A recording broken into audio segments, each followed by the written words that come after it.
very much, respected sirs.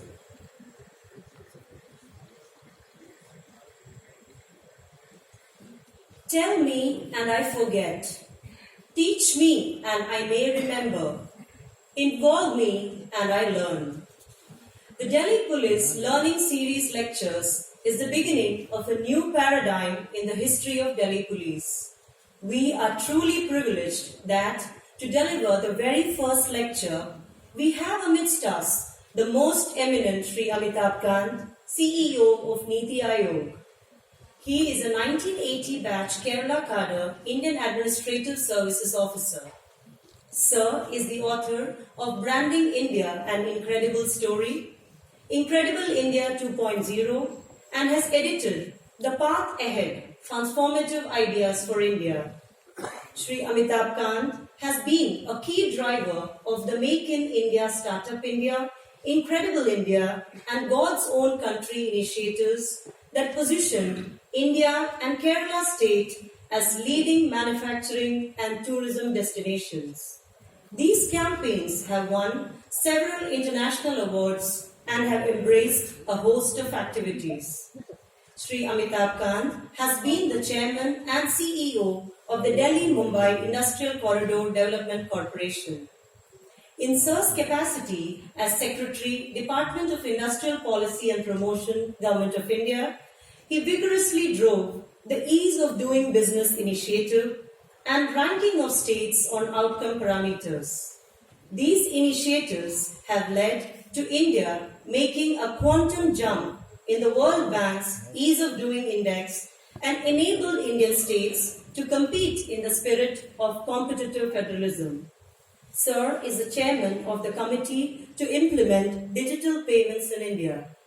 Sri AMITABH KANT has been the recipient of Economic Times Policy Change Agent of the Year Award, the Bloomberg TV Personality of the Year Award, the NDTV Administrator of the Year Award, and the Distinguished Fellowship of the Institute of Directors.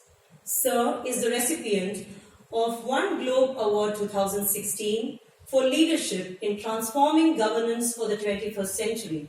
Sir Edmund Hillary Fellowship awarded by the Prime Minister of New Zealand. Sir is a member of the steering board of Shaping the Future of Production Systems of the World Economic Forum. Sir is also the recipient of Golden Peacock Award for Leadership in Economic Transformation 2017. Sri AMITABH KANT has worked as CMD ITDC, Joint Secretary Ministry of Tourism, Government of India, Secretary Tourism, Government of Kerala, Managing Director, Kerala State Industrial Development Corporation, District Collector, Kozhikode, and Managing Director, Matsyafed. During his tenure in Kerala, he structured the Calicut Airport as a private sector project and developed the BCS Power Project and Matanteri Bridge under private-public partnership. He was also responsible for introducing new technology in the fisheries sector. Sri AMITABH KANT did his schooling from Modern School, Delhi, graduation in Economic Honours from St. Stephen's, Delhi University, and MA from Jawaharlal Nehru University. Sir is also a Chevening Scholar. Sir has undertaken a mid-term course with John F. Kennedy School of Government, Harvard University, and the IIM Ahmedabad. I now invite Sri AMITABH KANT to share his pearls of wisdom on today's topic, that is, impact of effective policing on the nation's economic development. Over to you, sir.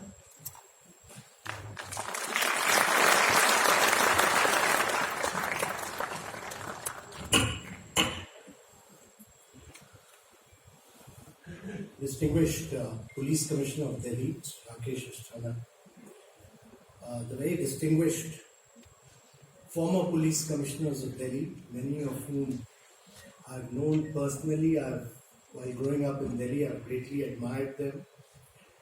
The other senior police officials of Delhi who are joined here today, whose presence has added immense value to today's event. The senior police officials of Delhi Police, ladies and gentlemen. It gives me great pleasure to address you all today at the inaugural lecture of the Delhi Police's Learning Series lecture as you celebrate your Platinum Jubilee Raising Day. 75 years in the life of a police force, managing law and order and crime in the capital city is a special and a very unique occasion. In many ways, the dynamic evolution, growth and progress of Delhi as a city is closely interlinked with the history of Delhi police. First, let me commend your great service, not just to Delhi but to the entire country. Managing the safety and security of India's capital city with 3 crore residents is bigger than countries such as New Zealand and Netherlands.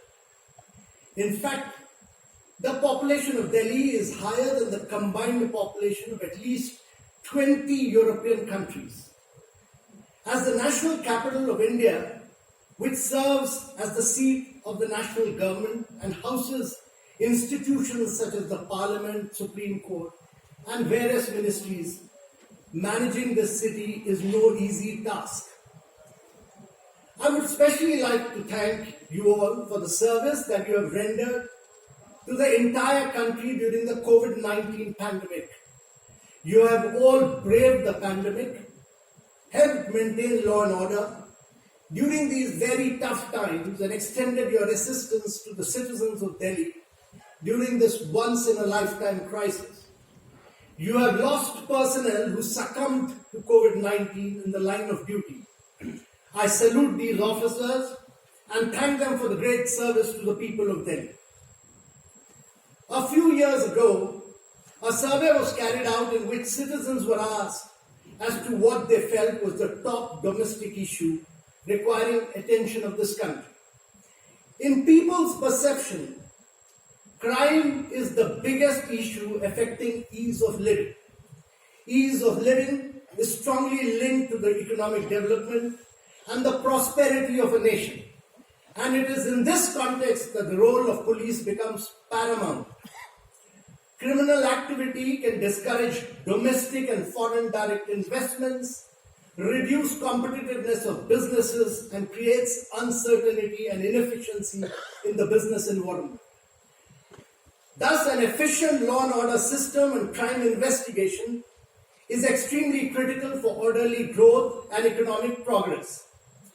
Maintaining safety and security is a prerequisite to any form of economic development, and I am truly delighted to have received this opportunity to speak on a topic I feel strongly about: the role of police as an agent of social change, and more particularly, how the Delhi police can bring this about by orienting itself to become a model police force in the world. Today, India is witnessing unprecedented levels of economic development and technological disruptions.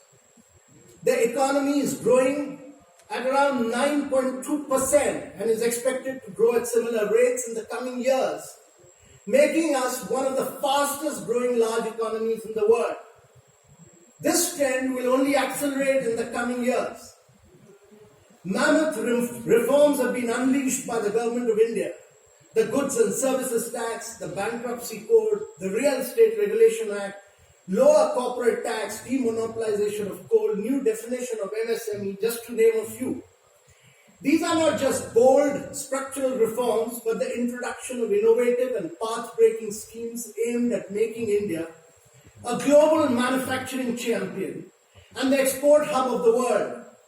If you look at the chronology of reforms, you would see that they all add up to the vision of an aspirational India.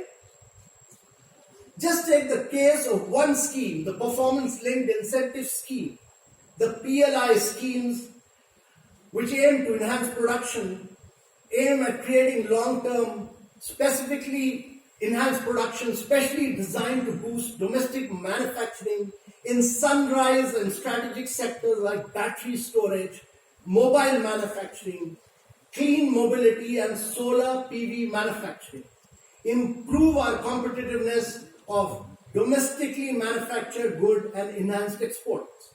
The minimum production in India as a result of this one scheme is expected to be over 520 US dollar billion in 5 years and make India an integral part of the global supply chain.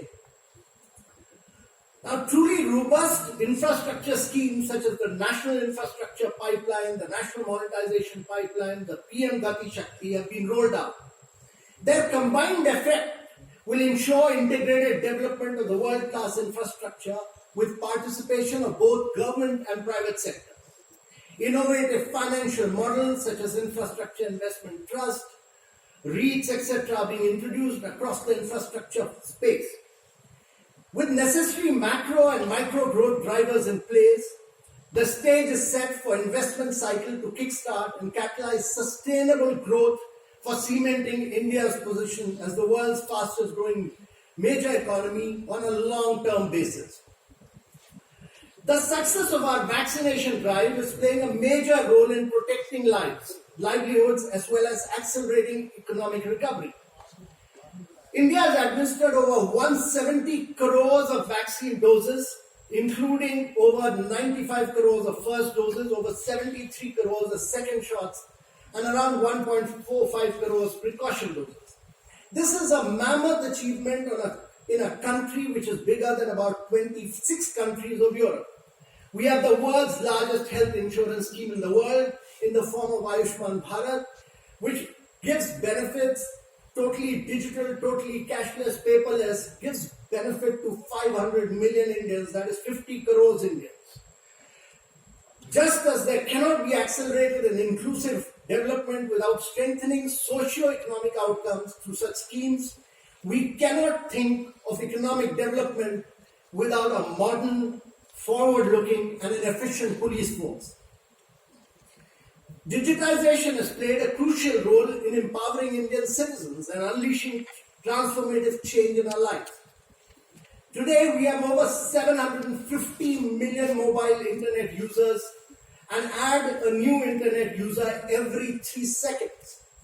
The powerful backbone that we have created in the form of Jam Trinity, India is the only country in the world which has 1 billion mobile users, 1 billion biometric, and 1 billion bank accounts. And this gives a completely new dimension to financial inclusion in the country. The most path-breaking initiative has been the Unified Payment Interface, which has totally revolutionized the payment ecosystem. As a result of this platform approach, we have some of the best fintech startups emerging and providing basic as well as niche services. Our push is just not limited to financial inclusion, but also health and education. With increasing access to tech-based infrastructure, electricity, affordable internet connectivity, we are well poised to leap and become a global digital hub. Within a short period of time since we launched the Startup India Hub in 2018, we have become the 3rd largest startup ecosystem in the world.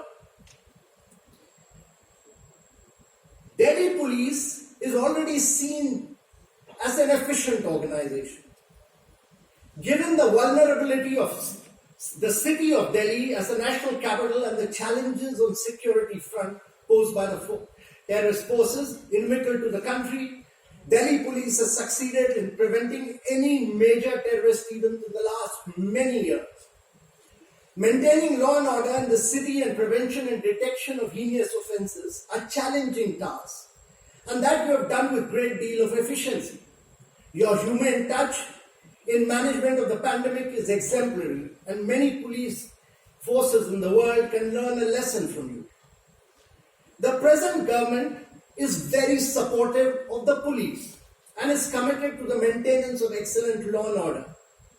The current government has gone all out in its endeavour in police reforms and transformation, from totally changing the formats of annual conference of DGPs by holding it in different regions of the country, to the Prime Minister himself spending full 2 to 3 days with the DGPs, participating and interacting in all deliberations and giving his critical insights and inputs to radically enhance reforming and increasing allocations, etc. It is only imperative that Prime Minister's initiative in increasing the pace of economic, industrial and infrastructure growth must be reciprocated by the force. A true requisite of economic development requires, to my mind, the rule of law. This gives rise to safety, sense of security, and a trust in society which enables millions and millions of transactions. In modern economies, some of the projects are large and require protection through contract acts. Also, economic activities are stimulated when there are less uncertainties and verification processes are efficient and smooth. Police has to play a major role in all this. More importantly, police, which is the most visible form and the front face of the government, should inspire a great sense of confidence. You at the Delhi Police have a huge opportunity, a massive opportunity, an opportunity to transform. You are at the historical juncture to emerge as a model police organization. Your ambition should be to emerge as the best police organization in the world, not just in India. Within the four corners of the law, there is ample scope, interpretation with higher echelons to facilitate the development agenda. But often, colonial and age-old and flat-footed mindsets and attitudes become serious obstacles in developmental schemes and ideas, most often due to lack of understanding or lack of application of mind. Sometimes serious and deliberate misuse of criminal laws in business development contract activities through police or courts has become common modus operandi of unscrupulous elements, and police quite often, wittingly or unwittingly, becomes a party. One wrong and unhelpful step leads to years of hard work and big potential of success of big projects or budding in promising startups gets huge setbacks and at times fold up, leading to huge financial losses not only to individual entrepreneurs but of public money. This impacts not merely the credibility of the force but also the government. Police, therefore, is a very important actor in India's development story, and I am of the opinion that you at Delhi Police must lead the way. From being status quoist to an enabler of social and economic change should be the first step. The first change has to be to discard the notion maintained in several quarters of police being an organization content to maintain status quo. Until recently, a good police officer was the one who would keep their area quiet. Their objective was to make the event pass peacefully.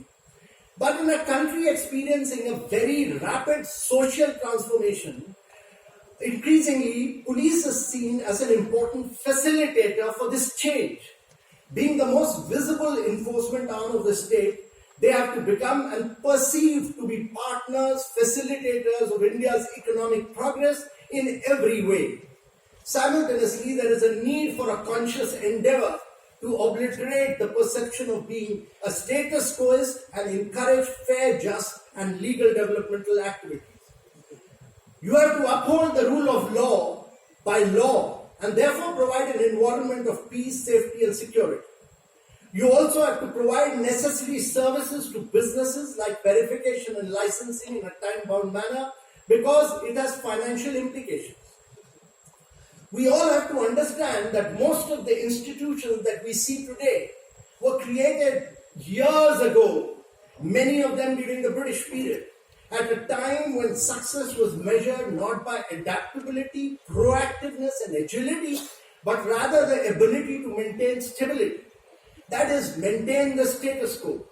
But my firm belief is that no modern institution can succeed if it remains in existence to only maintain the status quo. The success of a modern institution, therefore, is measured by agility and adaptability. In the context of a police force, adaptability and agility are the key to the prevention of crime.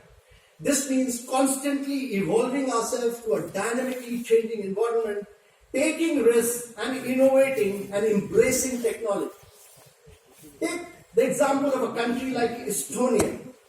They are known to be the global pioneers of e-governance. 99.9% of the citizen services are online. Tax filing can be done in under 5 minutes. and they are able to access all their healthcare information from a decentralized database which is blockchain operated. This requires, most important of all, a vision. The government of India today has that vision, which is why we have been able to open bank accounts using biometrics, that is Aadhaar, link them with mobiles, and totally revolutionize digital payments. The National Digital Health Mission will lead to a unique health ID for all Indians, allowing patients to share their health records through consent with different health providers, allowing healthcare which is personalized. It will bring down administrative costs for hospitals and streamline processes. This is happening across sectors.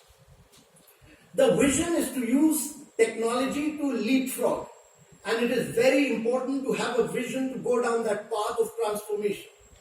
But it is not just that the government that should have this vision. It should be every single institution that is associated with the government which should have this vision. Unless we have a vision, we shall never be able to work towards realizing it.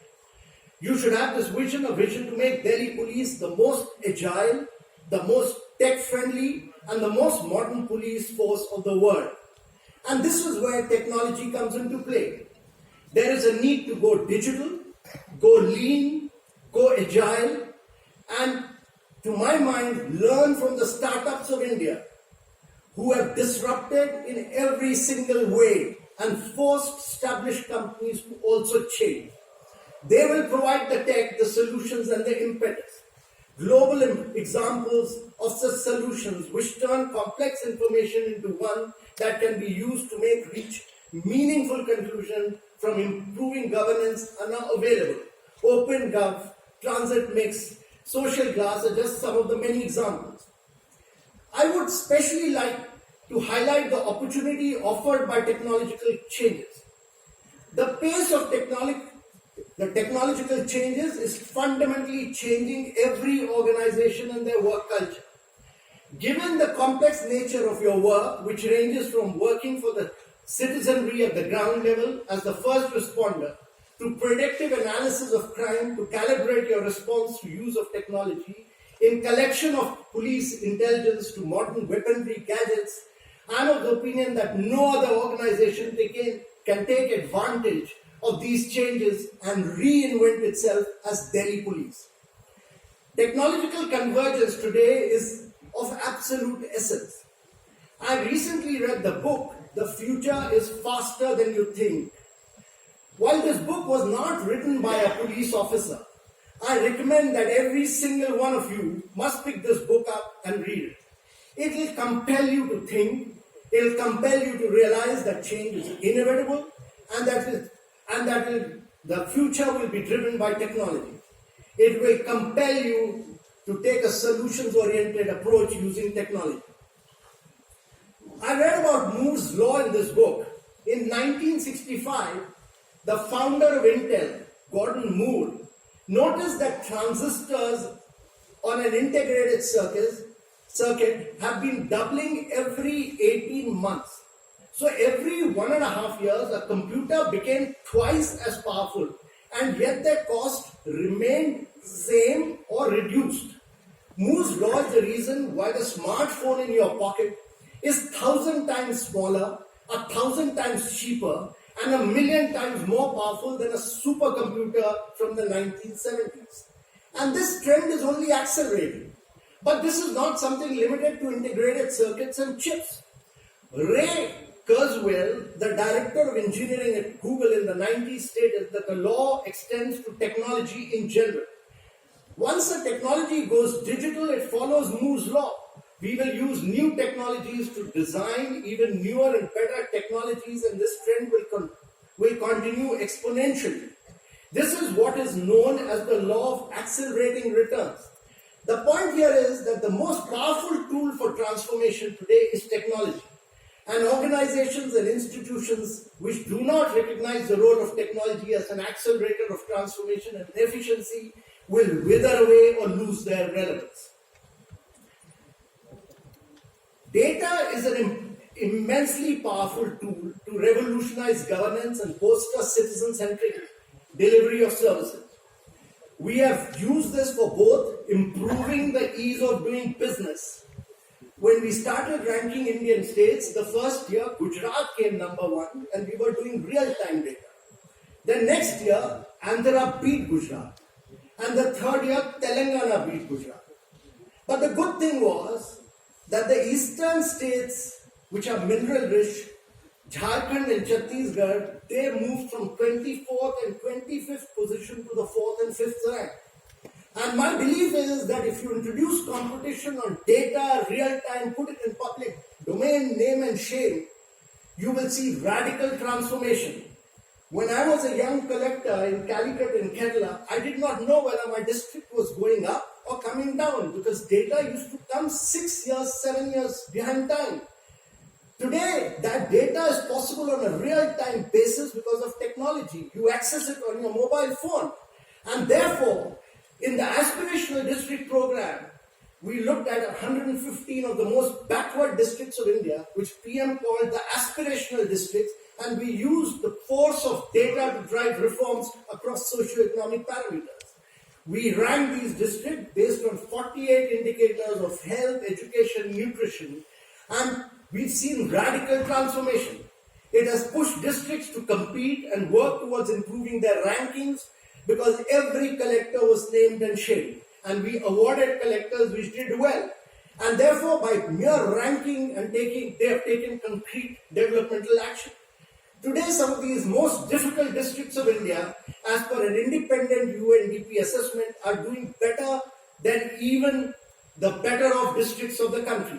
In fact, in the Union budget, the finance minister stated that 95% of these districts have in fact surpassed the state averages.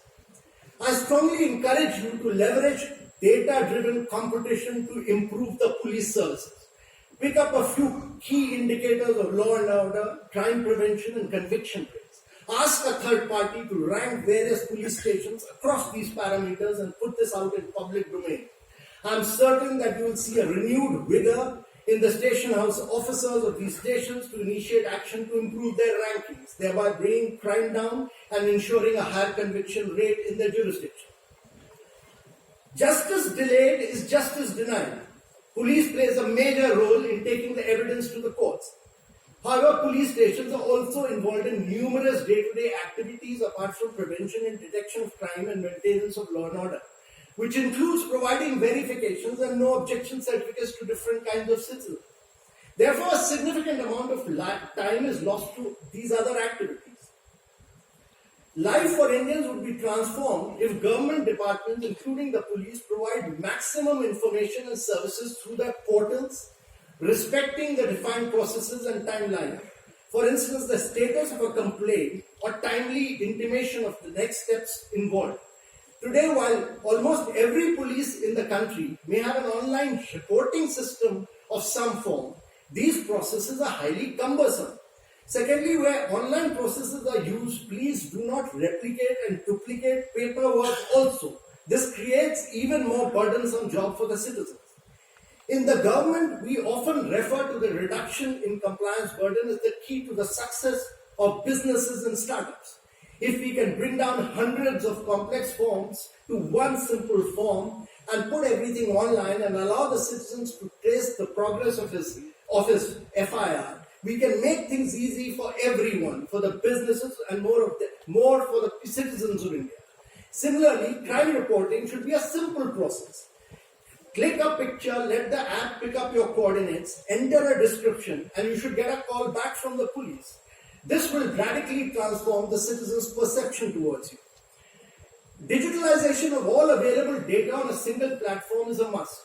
GIS and robust data backbone makes police even more highly effective. A police official on patrol will greatly benefit if their patrol cars have on board computers with access to GIS software and additional data sets, such as information on known criminals, history sheeters, etc. And police departments across the world use such tools to check in real time how many paroles or probationers were recently released on their beat, the conditions of their release, and if they have violated any of these conditions. Delhi police and its police stations have a lot of data. It has a humongous amount of data. They are the most data-rich police in the world. They should use this data on a real-time basis, use the power of data analytics, and become a very highly data intelligent police force. Police forces must not stop after digitization of records, but the focus must also be on automated record management systems. These should be linked to computer-aided dispatches. Essentially, our available records should be real-time, and they must be linked to a real-time response to emergency situations. These would vastly aid GIS and hotspot policing location-based information. The police forces of India have long felt must think of a centralized information storehouse. The police in the US, for instance, hold large volumes of data regarding immigration, criminal records, tax infringement in one single database. On the other hand, India does not really have a single database for the same. Most of the information is scattered. Our ability to link real-time information systems and databases across various police jurisdictions in the country would provide a huge impetus to modernization and efficiency enhancement of policing. Here, as you would be well aware, the Crime and Criminal Tracking Network Systems, CCTNS, aims at creating a comprehensive and integrated system for enhancing the efficiency and effectiveness of policing through adopting of principle of e-governance and creation of a nationwide network infrastructure.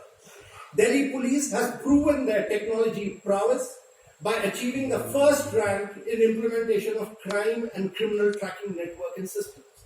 Riding on this momentum, Delhi Police with its technical strength needs to lead the nation into the trinity of nodes of the criminal justice system: the police, the courts, and the prisons. There are path-breaking technologies in the world which I strongly feel that Delhi Police must bring to India. If these are successful in Delhi, then they will encourage police forces across the country to adopt them. For instance, there is a technology which is able to detect gunshots based on microphones and acoustics installed in a crime-prone area. These have been proven to be very highly effective in USA. The police were able to apprehend the perpetrator who was on a killing spree in under 3 minutes. These are the kind of technologies which we must become more open towards. In fact, when it comes to focusing on the crime doers, artificial intelligence, machine learning, and the neural networks-based predictive modeling can also become a core pillar of proactive policing. A key challenge that police forces often have to grapple with is the challenge posed by the repeat offenders. Police departments in many parts of the world are now using predictive modeling to predict the likelihood of a perpetrator committing a crime again, and they design supportive programs from such individuals to reduce the possibility of repeat offenses.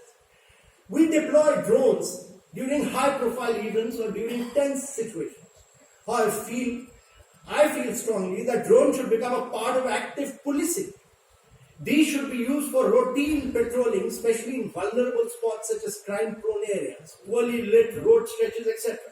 This would not just instill a sense of confidence among citizens, but also prevent crime, including crimes against women. 3D crime scenes imaging is quickly becoming an indispensable part of policing in the developed countries. From quickly gathering the data at the scene to preserving it for later analysis and creating effective presentations for criminal trials, the laser scanner is proving to be a critical tool for crime scene investigators. This allows all evidence to be permanently mapped on the crime scene and reduces the likelihood of criminals walking away free on account of lack of evidence. This would be the future of forensic technology. Another challenge faced in the city of Delhi is the issue of traffic. Congestion and traffic jams must not be seen as an issue which just causes time delay. It is much beyond that.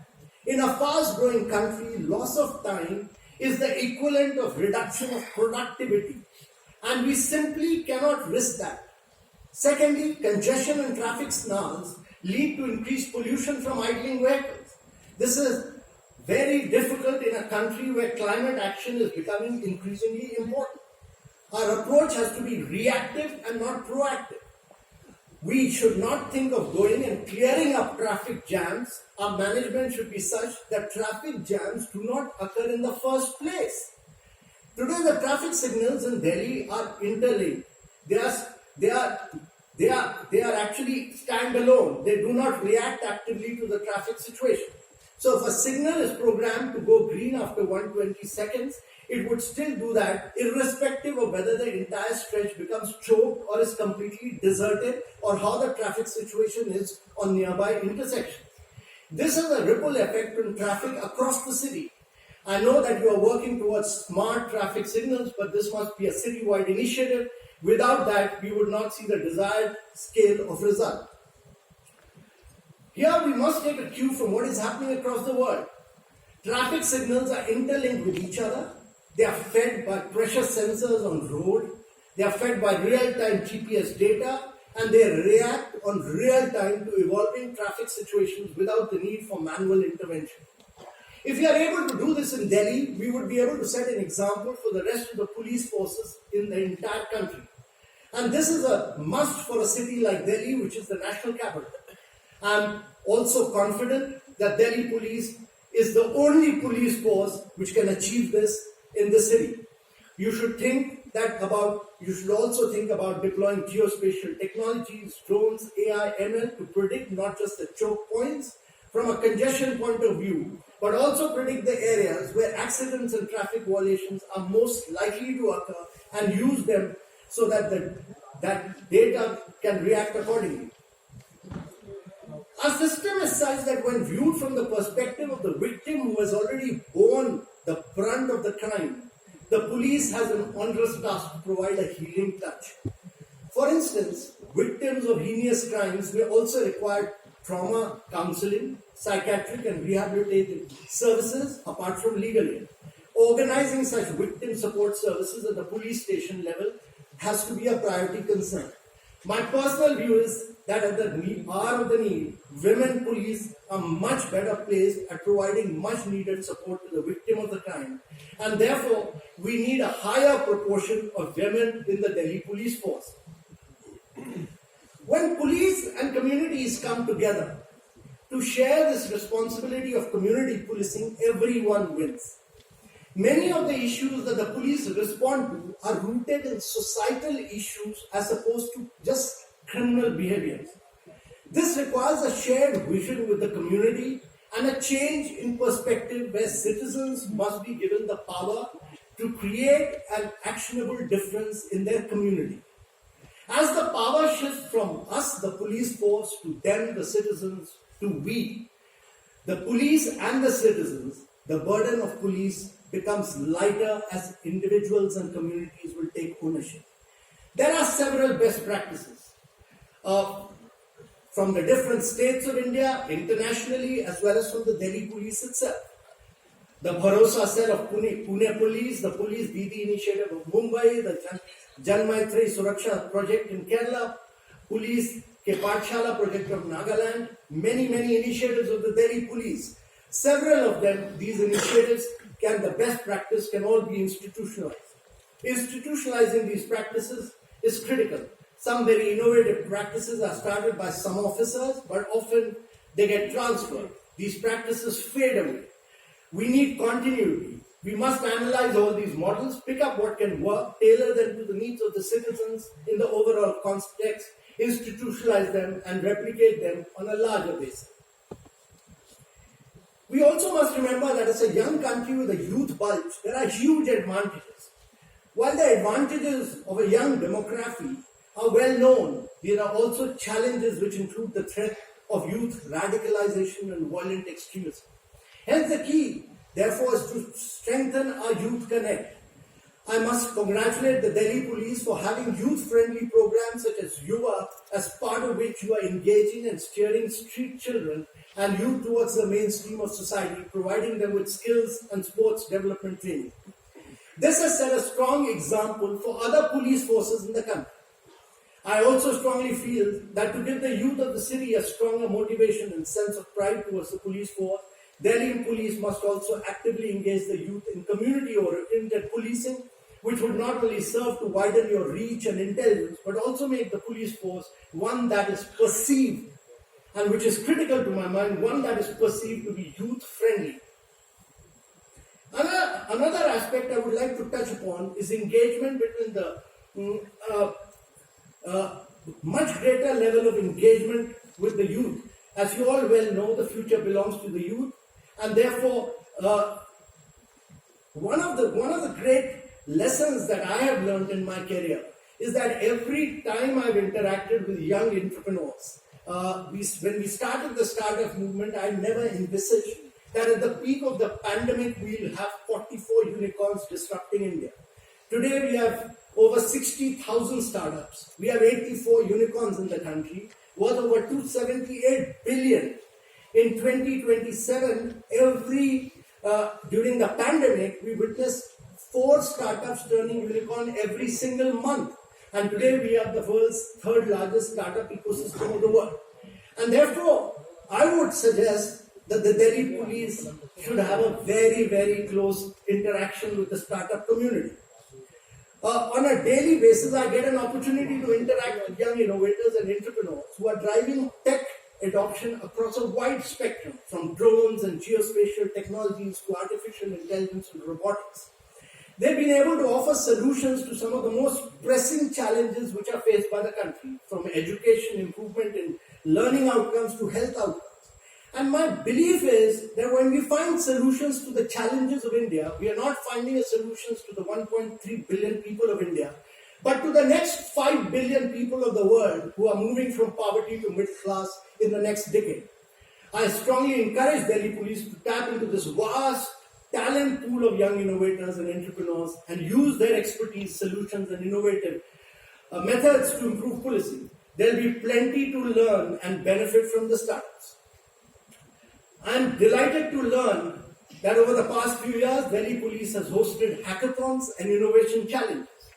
We will be very happy to work together and partner with our own Atal Innovation Mission of NITI Aayog, which is at the forefront of fostering innovation in India. The key is to have these hackathons more frequently and mainstream the resultant innovations so that we ensure that the technical prowess of the force evolves dynamically rather than in a staggered manner.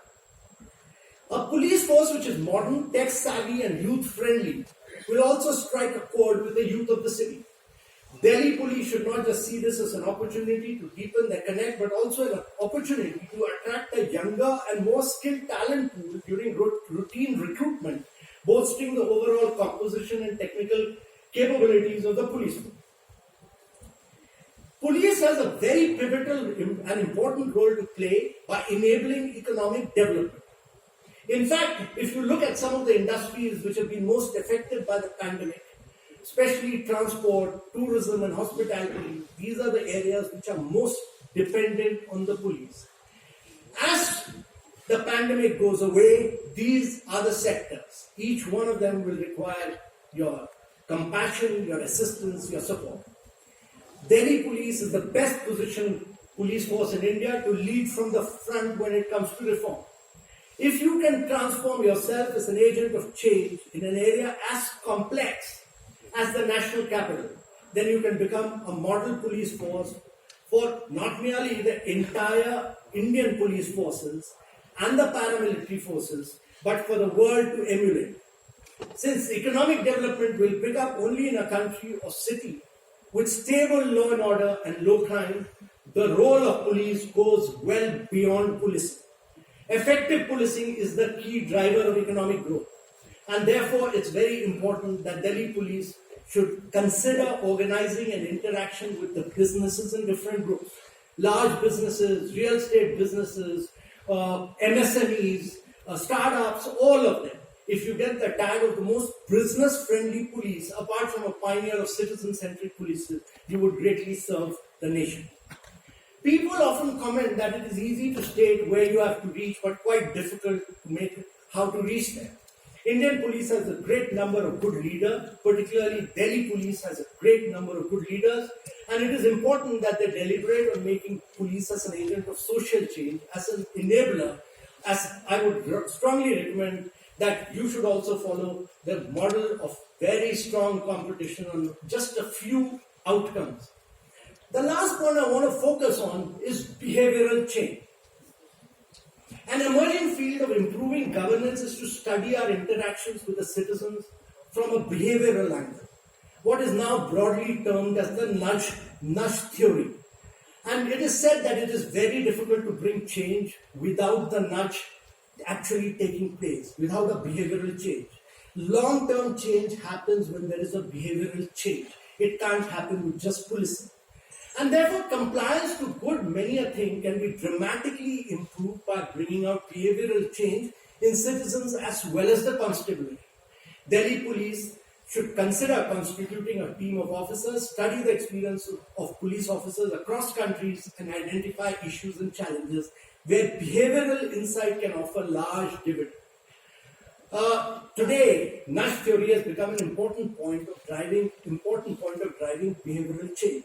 We in NITI Aayog have a behavioral change unit of very young, dynamic people, and we'll be very happy to work in partnership with the Delhi police. For mutual trust and respect, a police force must look and conduct themselves like the citizens they serve.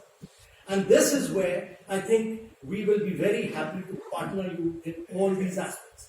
Ladies and gentlemen, Delhi police is the pride of not merely Delhi but entire India. You are all leaders of a very highly efficient police force. In a complex and rapidly changing world, we need to constantly transform ourselves to confront the world of tomorrow. Technology, artificial intelligence, machine learning, drones, geospatial technology, the use of real-time data, community interaction, and creating a sense of transparent competition holds the key to Delhi police becoming an agent of change and the best police force in the world. I wish Delhi police, the very dynamic police commissioner of Delhi, all the best, and his entire team all the best and a great future. Thank you very much, ladies and gentlemen.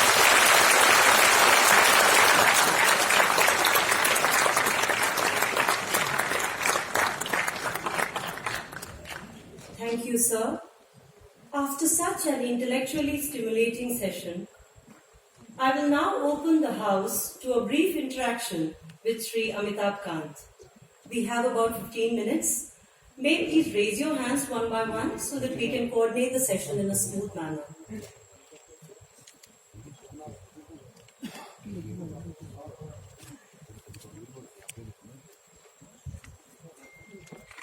May we have the first question, please?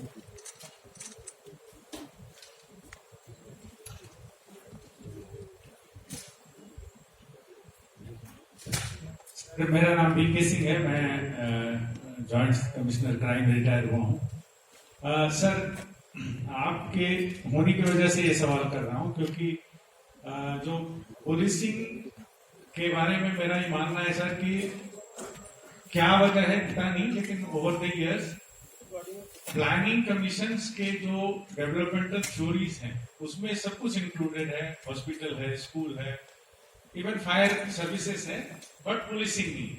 नतीजा क्या होता है sir कि आपके smart town बन जाते हैं, special towns बन जाते हैं, और वहां ना तो कोई थाने की व्यवस्था होती है, ना थाने के नाम से जमीन अलॉट होती है, ना बिल्डिंग अलॉट होती है, ना और जो लॉजिस्टिक्स हैं, व्हीकल्स हैं, ये सब। तो मुझे लगा कि आप जो कि अभी मौजूद हैं, तो आप you are the best person to think over. और सर, मुझे पूरी उम्मीद है कि अगर आप सोचेंगे तो इसका सोल्यूशन निकल आएगा कि डेवलपमेंट प्लान का हिस्सा बने पुलिस फोर्स, और पुलिस फोर्स फिर उसी तरह से काम करेगी जैसे डेवलपमेंट के और कंपोनेंट काम करते हैं। Thank you sir.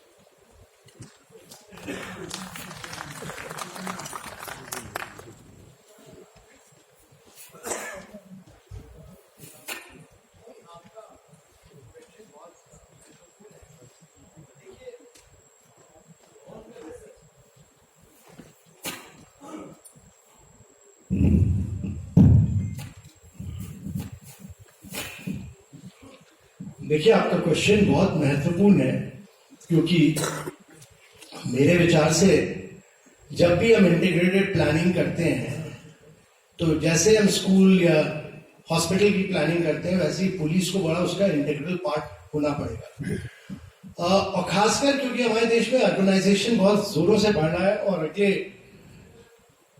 30 वर्षों के अंदर करीब 500 मिलियन, करीब 50 करोड़ लोग अर्बन सिटीज में आएंगे, रूरल एरिया से अर्बन सिटीज में आएंगे, और ये सबसे बड़ा ट्रांजिशन होगा। तो जो स्मार्ट सिटीज 100 स्मार्ट सिटीज बनी है, इसका बड़ा इंटीग्रल कंपोनेंट पुलिस फोर्स रहा है। और हर जगह ये कहा गया कि वहां जो कंट्रोल रूम बने या जो भी डेवलपमेंट हो उसमें पुलिस बड़ा इंटीग्रल पार्ट हो। और मेरा तो विश्वास ये है कि जो भी हम प्लानिंग करें, जो भी डेवलपमेंट करें, हर चीज में, और क्योंकि क्या होता है कई चीजों में इनोवेशन आता है, मैंने इसीलिए खास कहा कि हमारा अटल इनोवेशन मिशन हो, हमारी अर्बनाइजेशन प्लानिंग हो, हमारे जो भी इनिशिएटिव्स होंगे, सब में हम मिलके पुलिस को एक इंटीग्रल पार्ट बना रहे हैं हर चीज में, और बनाते रहेंगे हमेशा। और ये कोई डेवलपमेंट, कोई विकास हो नहीं सकता जब तक कि पुलिस उसका बड़ा इंटीग्रल पार्ट ना हो। तो मेरी तो विचारधारा पूरी, ये नीति आयोग की विचारधारा पुराने प्लानिंग कमीशन से काफी अलग है, और मैं तो जरूर इसमें हर चीज में इंक्लूड करूंगा। Thank you, sir. May we have the next question, please? Good evening, sir. Parvinder Sheikh, posted as DCP Outer Case. Sir, our base assumption has been that organized crime, weak governance and corruption, they are bad for development. Has NITI Aayog conducted any empirical study or research on this assumption, sir, to provide any data to improve our understanding on this subject? No, we've not conducted any empirical study, but it is absolutely obvious, and it is borne by my own experience. When I was heading the Delhi-Mumbai industrial corridors, all the Japanese companies which came, they said we will not invest in Noida, we'll invest in Gurgaon, simply because at that point of time the law and order situation was much better there. We are now seeing some kind of a reverse trend because of very high, better law and order seems to have improved this side quite enormously. So I have seen that if you look at overall investments across the country, where is investment gone in this country? It's just, and that's a huge challenge for this country. It's gone to just 5 or 6 states which are better governed, where there's better law and order, where the crime investigation is much better. I mean, you don't need any empirical study. The track record proves it over the last, if you look at the last 3-4 decades. So it is creating another kind of a paradoxical situation where some countries have moved ahead very fast with private sector investment. And let me tell you, no country in the world has grown at rapid rates without private sector investments. No country in the world post-World War II, whether it was Japan, whether it was Korea, whether it was Taiwan, nobody has grown at high rates without exporting. And that means that your turnaround time, your logistics, your use of technology has to be very fast. And this can all happen only where there is good law and order. And I think, just forget the empirical study, just look at the record of investments in the states where it's taken place. Thank you, sir. Next question, please. Good evening, sir. I'm Aayog now, retired DCP from Delhi Police. As we are talking about the digitization of everything here in this, our economy as well as in the crime situation also, cyber crime is increasing day by day, and there are no doubt there are policies by the government on the books only, but the practical aspect of this cyber crime solution doesn't match with the theory which we are listening to that. My question as well as suggestion is that there should be something done that should be practical aspects of this stopping of this or prevention of this cyber crime must be stopped, because it is affecting our economy as well as mainly affecting to the older people. They are being victimized by this cyber crime.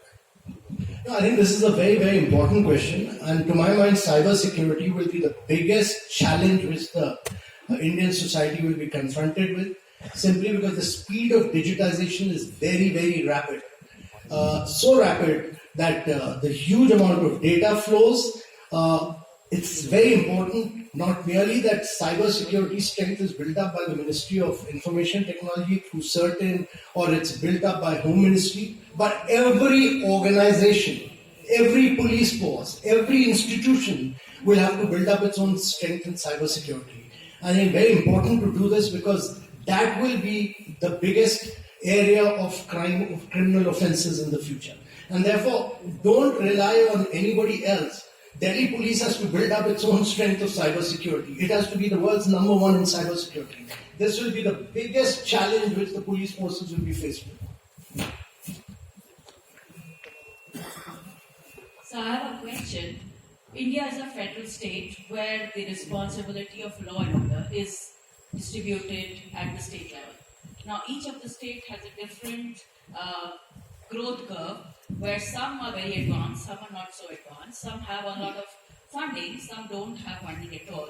As we've seen in a lot of things, integrating the data is a very important thing, and any system that is evolved, we have a lot of pilot projects coming up in different states on many things which are very current. However, there's no integrated strategy to bring the states which are lagging behind at par and to have a standardized system of approach towards crime control. I just want to know what is NITI Aayog doing in terms of bringing parity across states on this issue. Yeah, so let me first tell you that NITI Aayog doesn't have a solution to all the problems of India.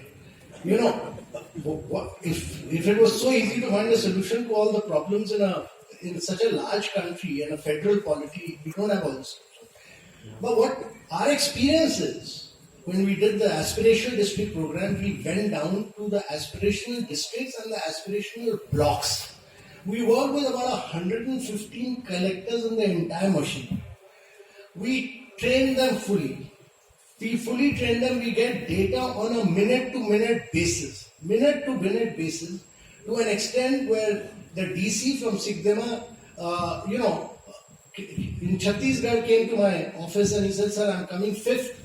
I opened my dashboard and checked up. By the time he had left his district and come to Delhi, he had moved from 5th to the 12th position. So real-time data is what we were getting from the districts and then verifying it on through a third party. And we were ranking these districts on a monthly basis and putting it out in public. Once you pick up that data will have to be accessed. It's not a difficult job. My own experience across has been that it's not a difficult job at all as far as data is concerned. It requires a lot of rigorous training. It requires a change of mindset. But you need to do this, and that is the only way out. India will go at a rapid pace. Good evening, sir. Sir, my name is Subhashish Chaudhary. I am a retired police officer. Sir, you spoke about repeat crimes, and I think this is a major problem that we are facing in Delhi, and Delhi police is trying to grapple with it.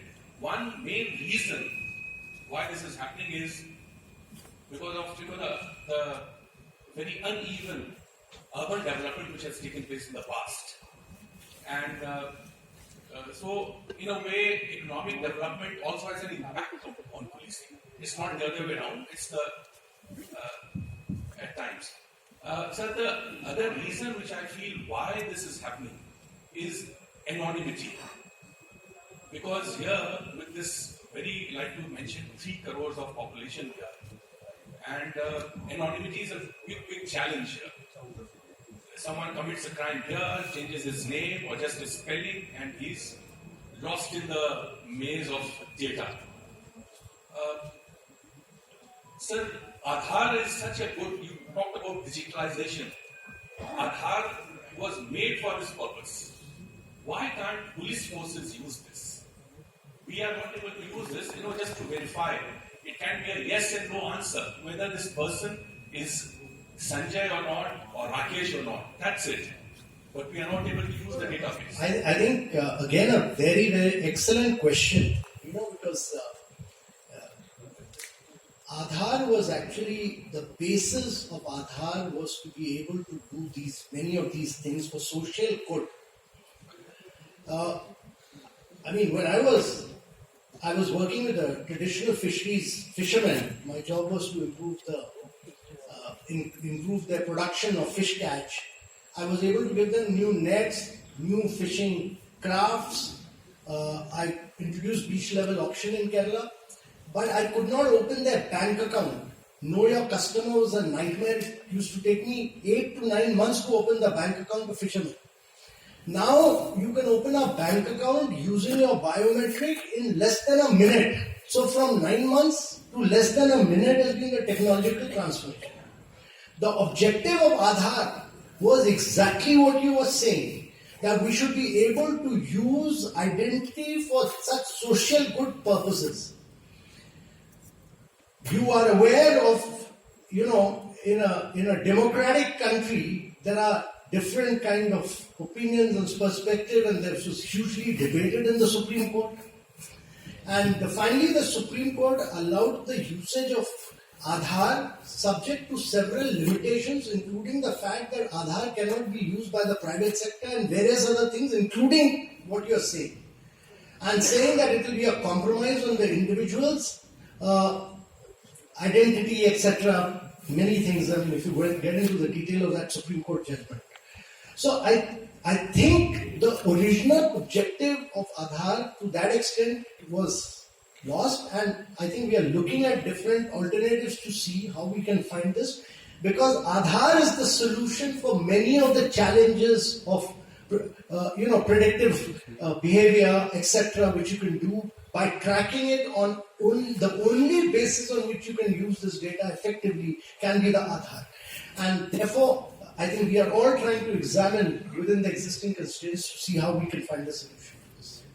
Thank you, sir. We'll take one last question from someone. I compliment the Commissioner of Police for inviting Mr. AMITABH here because I have worked with him past couple of years, and I know that he understands these issues much better than anybody else. I think the voluntary organizations you brought together, 130,000 of them during COVID times, is a great job you have done, sir. And then you are able to connect these voluntary organizations with district level and chief secretaries of all of us. That was something very important.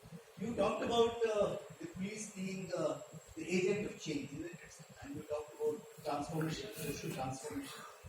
Well, I have a very small point to make because NITI Aayog has all that stuff in it. Recently, this thing, multi-dimensional study of poverty has been carried out by NITI Aayog. And that establishes a position that one of the biggest problems in Indian society is the huge gaps. We have huge gaps between haves and have-nots. On the one hand, we happen to be the fifth largest economy, third mightiest country in the world on the military powers. On the other side, our position is 131 in human development indicators.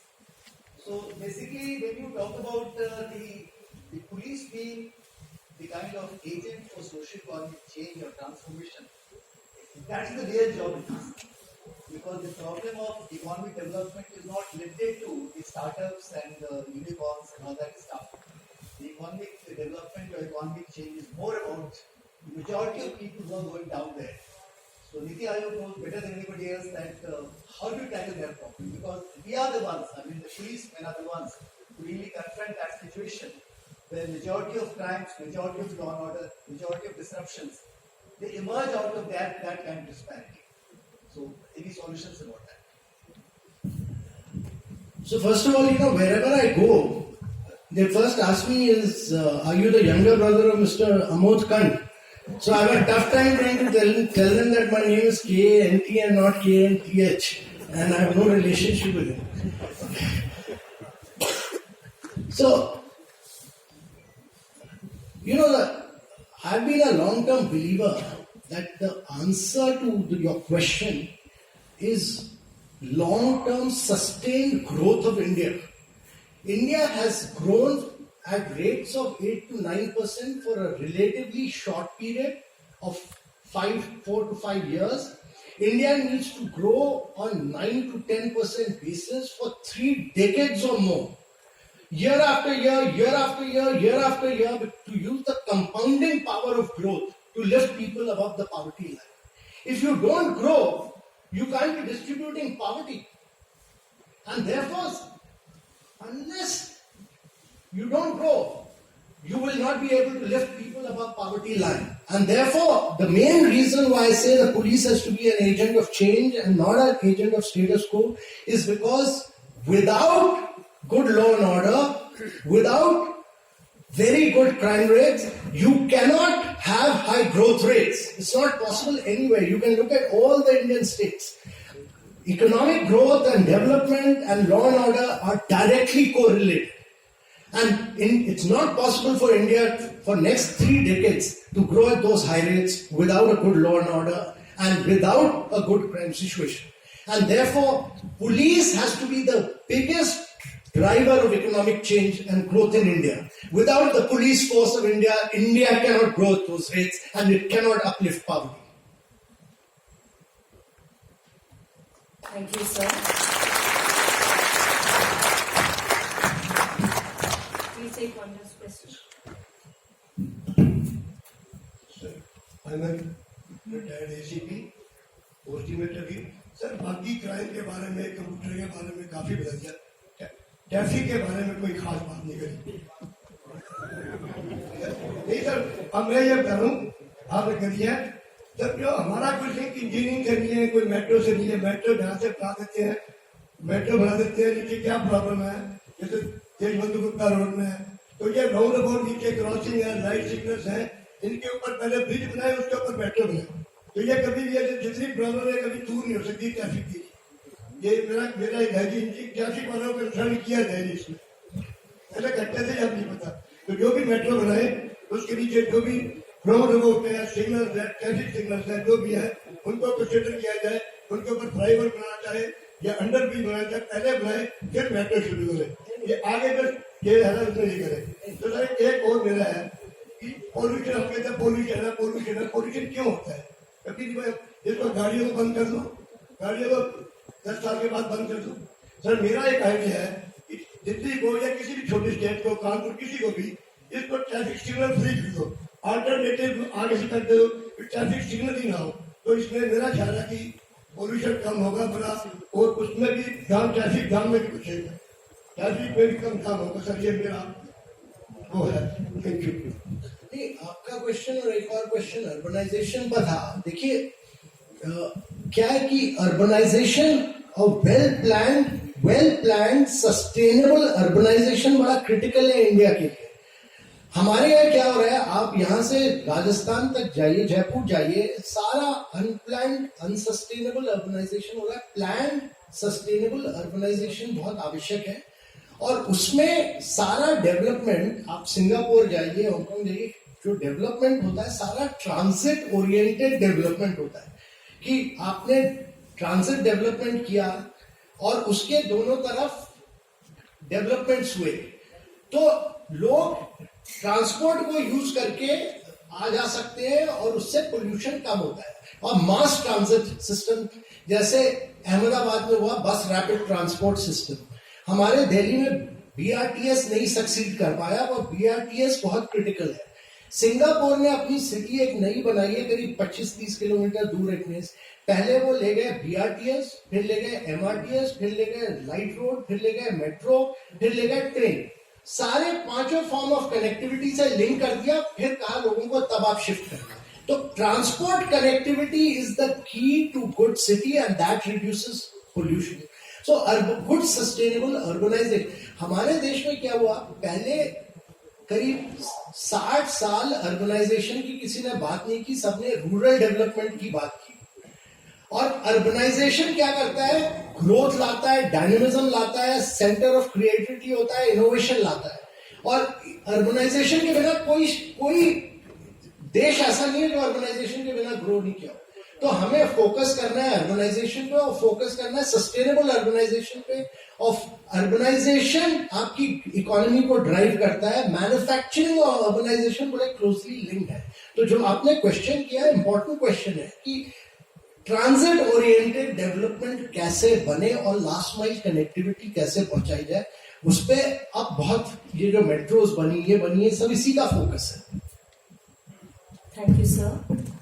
Now I would request our ex-CP Delhi and ex-Governor Kerala, Shri Nikhil Kumar sir, to kindly come on stage and speak a few words.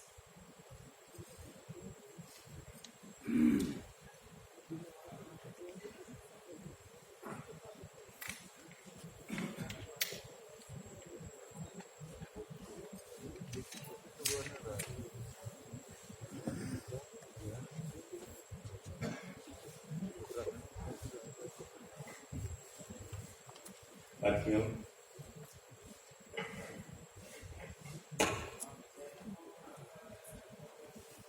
मैं यहाँ पर मुख्य से कुछ बातें कहने